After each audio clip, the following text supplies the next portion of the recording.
Muy buenas tardes a todos nuestros oyentes. Gracias por una vez más tenernos en cuenta para esta charla, esta ronda de charla literaria. En este caso tenemos a un prestigioso escritor, ¿sí? Amigo mío, en un taller de literatura que compartimos también, Ricardo Ernesto Guillete. Hola Ricardo, ¿cómo estás? Hola Daniela, ¿cómo te va? Un gusto tenerte. Y bueno, me gustaría que te presentes, que nos cuentes qué actividades realizás. Y bueno, después vamos a hablar un poquito de tus obras.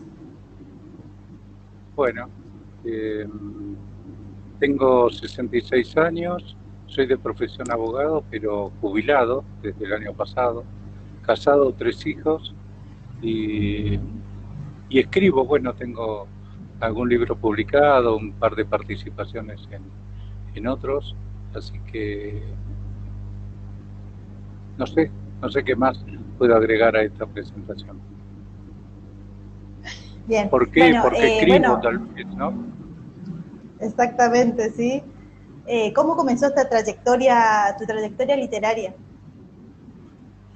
Bueno, allá lejos de hace tiempo empezó, ya desde el colegio secundario estaba escribiendo, pero motivado tal vez por las lecturas que teníamos.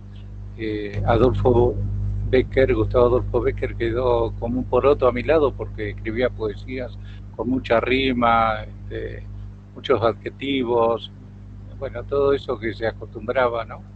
Y luego cambió la forma de poética mía, mi forma de escribir poesías, y viré un poco hacia lo abstracto, lo hermético. Yo solo me entendía lo que quería decir. Cuando terminé el colegio secundario y tuve que decidir qué carrera seguir estudiando, me había inclinado hacia las letras, y mi papá, que era una persona instruida, pero fue un abogado frustrado, influyó bastante sobre mí para que me dedicara a la abogacía. Y él me decía, si me gustaba escribir, que esa carrera y el desempeño en esa carrera me iba a permitir este, crear historias, generar historias en función de las necesidades que tuvieran mis clientes. Es decir, yo, conociendo un poco la historia de ellas, tenía que crearles un ambiente, manipular al resto de los que pudieran leer, para que estos, al decidir, pudieran haber sido convencidos por mis argumentos.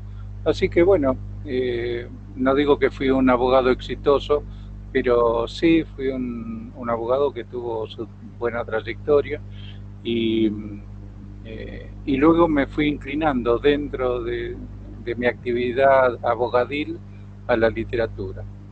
Y es así como me desarrollé, ¿no?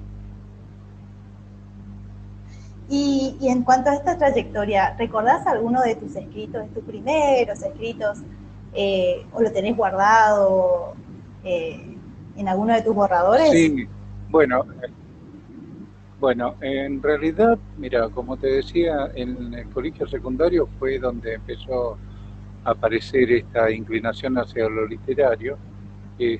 Cuando terminé el colegio secundario había un grupo de rock que se presentaba en un festival para conjuntos no profesionales en el Teatro Nacional en el año 1972, y yo le acerqué una letra mía a este grupo y la interpretaron. O sea, yo puse la letra, ellos la música, la interpretaron, y mi tema fue elegido como la mejor letra del festival. Se llamaba Hombre de Plastilina Azul. Durante mi carrera universitaria tuve, en 1980 más o menos, gané un premio al mejor cuento, que en un concurso que organizó la extensión universitaria de la Facultad de Derecho, y en el 83 gané un segundo premio con una obra de teatro, eh, Volver a Escena se llamaba la obra de teatro, y el premio consistía en la interpretación de esa obra, que se hizo en la facultad, ¿no? Con alumnos que estaban dedicados también a la actuación, y bueno, hicieron la representación de la obra. En el 2003 gané el premio más importante en ese momento para mí, que fue otorgado por la Universidad Católica Argentina por un cuento mío que se llama El Busca. Ese cuento forma parte de un libro que luego publiqué, y en el 2006 la Sociedad Argentina de Escritores le otorgó el primer premio a ese libro de cuentos y me otorgó la faja de honor. Tuve otros premios y otras menciones intercalados, ¿no?, en ese momento, pero creo que esto fue lo más importante. Hubo un tema que desde el 2006-2007 prácticamente hasta el año pasado no volví a escribir más literatura de ficción por cuestiones personales, ¿no?, razones laborales, personales. Me alejé totalmente de la literatura y bueno, la empecé a retomar a partir del año pasado, y esto de la pandemia vino bárbaro. Y qué importante, ¿no?, esto de los concursos literarios y cómo uno se forma a partir de ellos también, porque te habrá pasado, habrás concursado en alguno de esos y no has recibido ningún premio tal vez, pero esto también hace al escritor, ¿no?, para que también le sume, diga, bueno, quiero seguir escribiendo porque gané tal concurso. No sé si te ocurrió esa sensación al momento de ganar alguno de esos concursos. Sí, es muy bajo el porcentaje de premios que yo recibí en función de la cantidad de concursos en los que participé. Pero bueno, no es una cuestión de suerte. Por ahí hay que caerle al jurado adecuado para que tenga el ánimo de querer leer todo lo que uno presenta y no se haya quedado con las primeras líneas. La particularidad es que cuando uno presenta un texto, está un poco sujeto al resultado de ese concurso para poderlo presentar en otro. Y cuando pasaron los meses y uno puede volverlo a presentar porque no fue ganador en otro concurso, ya hay otros cuentos, hay otros textos en el medio que han nacido, y bueno, y uno siente inclinación siempre por lo nuevo. Pero realmente es bajo el porcentaje, a todos les debe haber pasado, salvo los que ya están renombrados, ¿no?, que eso por contactos, por relaciones, por vinculaciones, los jurados saben que hay una obra de tal o cual escritor y bueno, lo miran con más atención. Pero para un novato, un aprendiz o uno que recién comienza en esto, la tarea es bastante difícil porque se desanima el escritor al no encontrar respuesta. Esto de que te digan, me gustó o no me gustó, se lo dejo para mi familia, ¿viste? A ellos les gusta casi todo lo que escribo, pero realmente a los que les tiene que gustar es al jurado, ¿no? Exactamente. Y hablando un poquito, bueno, vamos a lo que es el abordaje de tus obras, ¿no? En este caso me gustaría que nos contaras un poco cuándo publicaste tu primera obra, en qué situación, si con alguno, bueno, con el dinero de alguno de estos concursos, tal vez. Sí, justamente la idea mía era ir juntando dinero para pagarme la publicación, porque los borradores que habían mandado a las editoriales tampoco tuvieron éxito. Y con el dinero que fui juntando y otro que puse yo, en el año 2005 publiqué un libro que se llama No hay mal, que es este que te comentaba, que obtuvo la faja de honor de la Sociedad Argentina de Escritores. Es un libro que contiene 19 cuentos cortos y fue publicado por la editorial Del Doc. Son cuentos que nacen de la observación, de lo cotidiano, de lo concreto, de lo intangible, ¿no? Que representa de alguna manera la comedia de la vida. Los personajes allí están expuestos de tal manera que sobreviven a la adversidad o continúan en la adversidad, pero siempre vuelven a integrarse a lo cotidiano. Creo que todos los cuentos tienen un trasfondo de lo cotidiano, no hay una ficción de platos voladores o fantasmas o cosas por el estilo, sino de cosas más tangibles y conocidas y accesibles por todos. Luego publiqué una antología en el 2006 que se llama Dejando Rastros, en la editorial Duncan. Esta antología nació de un taller literario que lo coordinaba una escritora que se llama Laura Mazzolo.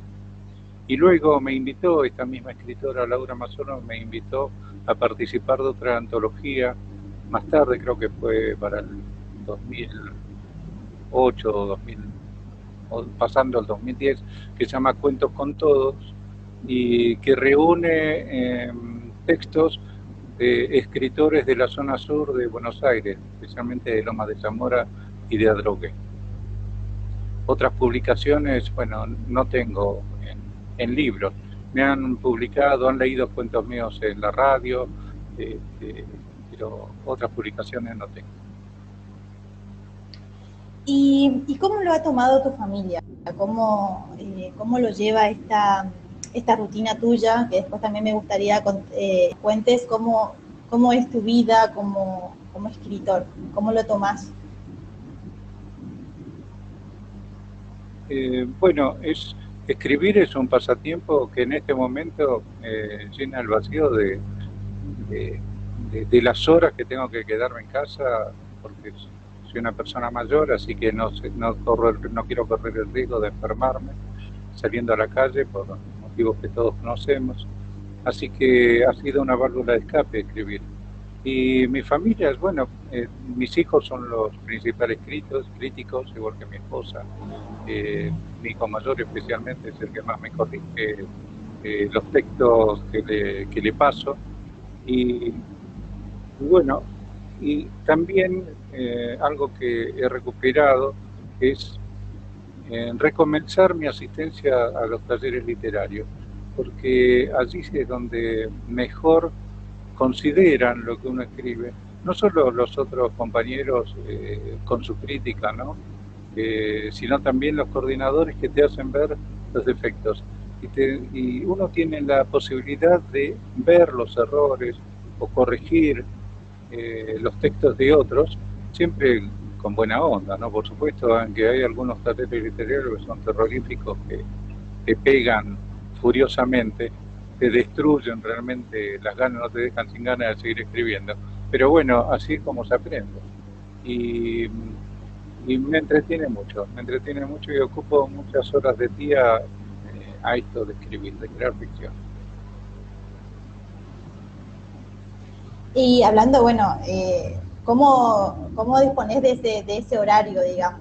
¿Tenés algún momento donde decís, bueno, que hoy quiero escribir tal historia, o decís, bueno, me siento y tengo que escribir? Bueno, en general me trazo consignas, ¿no? Yo mismo, o las consigo, que son el puntapié inicial para empezar cualquier historia. Mi método habitual de escribir es tratar de tomar las cosas de lo cotidiano, como te decía antes, de lo conocido, imaginar un final de obra, cómo concluiría algo, y a partir de allí trato de comenzar a escribir para llegar con mi historia a ese final. Muchas veces, por supuesto, durante la escritura se van desviando las ideas encarrilándose hacia otros lugares inesperados, y la historia cambia, tiene un final distinto del que yo preveí de entrada. Pero bueno, son estas cosas mágicas que ocurren en la literatura, ¿no? Y el horario, no tengo un horario. Escribo a la mañana, un rato, y después de almorzar, y a veces a la noche. No tengo un horario fijo. ¿Y tuviste la oportunidad de ser tallerista? Si fui a talleres literarios, sí. No, si vos dictaste talleres en algún momento. No. Honestamente, creo que me falta mucho para aprender, y si uno no sabe, no puede transmitirlo con inseguridad. Tiene que estar seguro de los conocimientos que tiene, porque evidentemente los aprendices que van a los talleres ignoran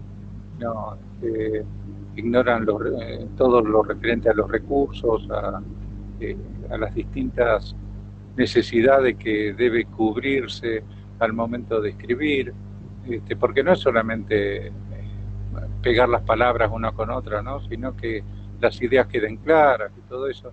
Y bueno, y requiere más entrenamiento. Sí, en algún momento me gustaría también dictar clases, pero hoy por hoy no me siento capaz de hacerlo. No quiero, ¿cómo te podría decir? No quiero resultarles inútil a los aprendices enseñándole parcialmente lo que deberían saber. El aprendizaje es largo, es muy largo, requiere la autorreflexión del escritor, ¿no?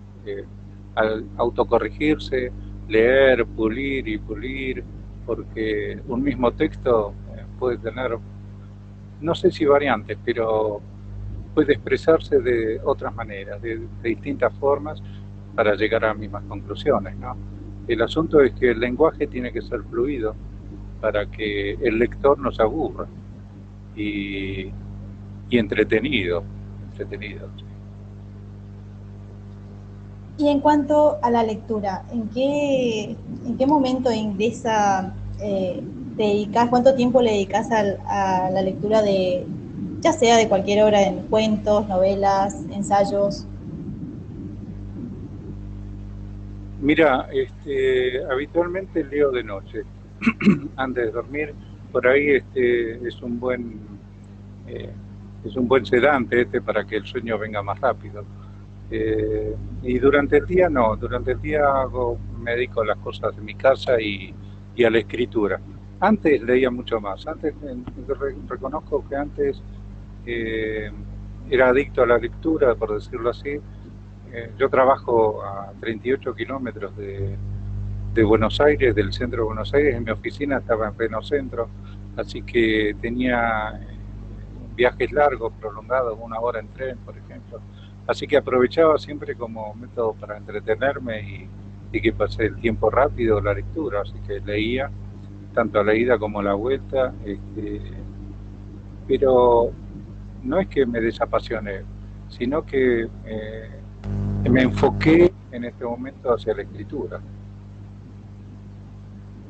¿Y qué idea tenés de la literatura en cuanto al tiempo, ¿sí? Al momento de ahora y a lo que fue antes, los escritores y la manera en la que escribían? Eh, ¿Pensás que cambió algo? ¿Que sigue siendo igual?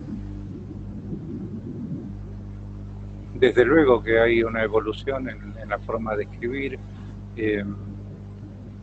La otra vez encontré un libro que había leído hace muchos años, que es Papillon, ¿no? En donde la historia, bueno, además de que cuando uno empieza a releer sabe todo lo que pasó, pero da placer volverlo a leer, como volver a ver una película, ¿no?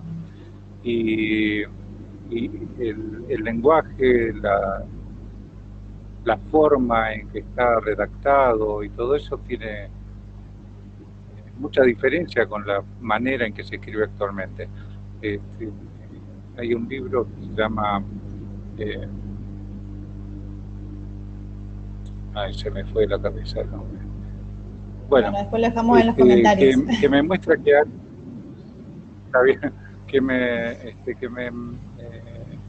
que me muestra que ha evolucionado mucho, ¿no? La forma en que se escribe. Además, ahora no hay no es que no haya tantos, hay muchos escritores, pero también han entrado en este hobby, por llamarlo de alguna manera, que es la creación literaria, de personas que se dedican a otras cosas, ¿no? Hay muy buenos textos de psicólogos, de arquitectos, de abogados, qué sé yo, y no exclusivamente de los que viven o habitualmente viven de la literatura, de la creación literaria, e introducen su vocabulario y la propia experiencia en las materias que se han especializado. Y eso es muy entretenido porque uno empieza a compartir y entender muchas cosas que antes no pasaba por alto. La literatura es un arma poderosísima, es una herramienta enorme, porque no solamente sirve para entretener y satisfacer por un determinado tiempo a la gente que lea, sino que también es formador de opinión.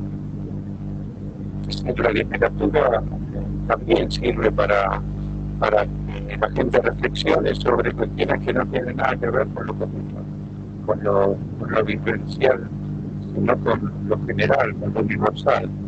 Y es importante, es muy importante. Es una herramienta muy fuerte y a veces peligrosa. Y qué importante esto que resaltar, ¿no? Porque por ahí muchas veces se piensa que el escritor es el profesor en letras, ¿no? El que se dedica o el que se dedica pura y exclusivamente al estudio del lenguaje. Y muchas veces no, vos nos demostrás que siendo abogado tienes una gran capacidad para corregir textos sobre todo, y esto lo digo de manera personal porque somos compañeros en un taller y, y eso es lo que resalto de vos, de tu persona y la calidad humana que tenés. Y bueno, en cuanto a las correcciones, ¿cómo va cambiando esto en vos? Porque habrás empezado con el primer borrador y te lo habrán destruido. ¿Y cómo ves esta evolución en tus propios textos? Bueno, hay algo que se llama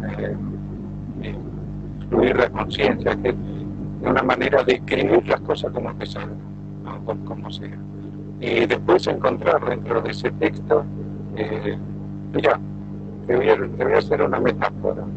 El escultor presentan una piedra y empieza a golpearla, hasta que va descubriendo la figura que está dentro de esa piedra y la saca a relucir. Es decir, hay un bello busto de la cabeza de alguien escondido dentro de una piedra de mármol que no tiene ninguna forma al principio, pero él la va puliendo. De la misma manera el escritor tiene que trabajar, es decir, agarra un texto en bruto, ¿no? Que es el que salió de una, el que escribió de una vez, y lo tiene que empezar a corregir. Por ahí un texto de 2.000, 3.000 palabras se ve reducido después a 700, a 500, porque uno va encontrando la manera de decirlo sin tener que dar tantas vueltas, sin tener que llenarlo de adjetivaciones o metáforas. Es la forma más directa de entrarle al texto y va consiguiendo que nunca, hasta que no está publicado, uno nunca termina de corregir, pero va corrigiendo algo que resulte satisfactorio y que pueda ser consumido, ¿no? Consumido y aceptado o comprendido. ¿Qué mejor que poder llegar al lector y que el lector entienda lo que te quieres decir y se conmueva? Si uno logra eso, realmente el escrito tiene que tener un valor especial. ¿Y alguna anécdota con respecto a alguno de tus cuentos?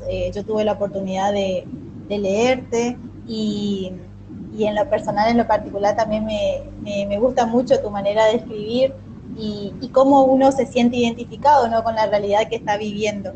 ¿Te ha pasado algo, alguno de tus lectores llegó y te dice, Ricardo, ¿qué quisiste decir acá? La verdad que me encantó esta parte, o lo viví, esta situación la viví, no sé, contanos. Hay, hay algo muy especial entre lo que uno escribe y lo que llega a percibir el lector, porque el lector muchas veces descubre algo que uno no se imaginó que estaba dentro del texto. Le encuentra otro sentido, lo valora de otra manera. Es decir, todos somos iguales, ¿no? Pero a su vez intelectualmente somos distintos y recibimos la información que le brinda el escritor, que nos brindan los escritores, cada uno a su modo, y la interpreta de una manera distinta. No es algo uniforme, no es matemáticas de 2 más 2 es 4 y todos tienen que entenderlo y no lo pueden refutar.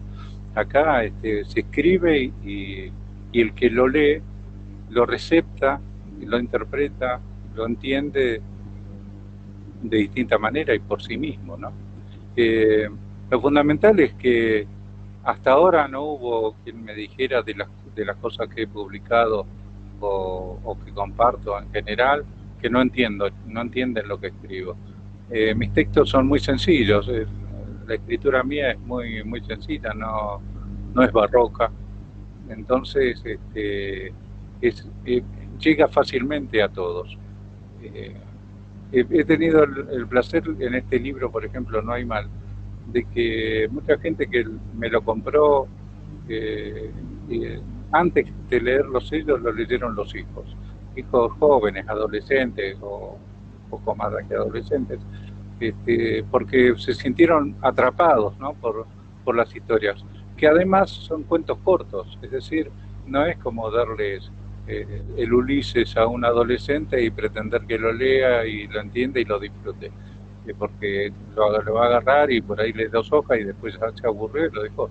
Pero acá en este caso eran historias breves, son cuentos cortos y todo lo que sucede es posible imaginarlo. No es algo que cueste trabajo decir, esto es algo inverosímil, no lo creo que haya pasado y nada de eso, sino que es fácil entrar y formar parte de la historia que se está contando. Y eso, bueno, fue un halago siempre para mí que me dijeran que los textos se entienden, se comprenden. Y con lo que cuesta que a uno le entiendan, ¿no? Y Sí, ya lo bueno, creo. Ricardo, sí, exactamente.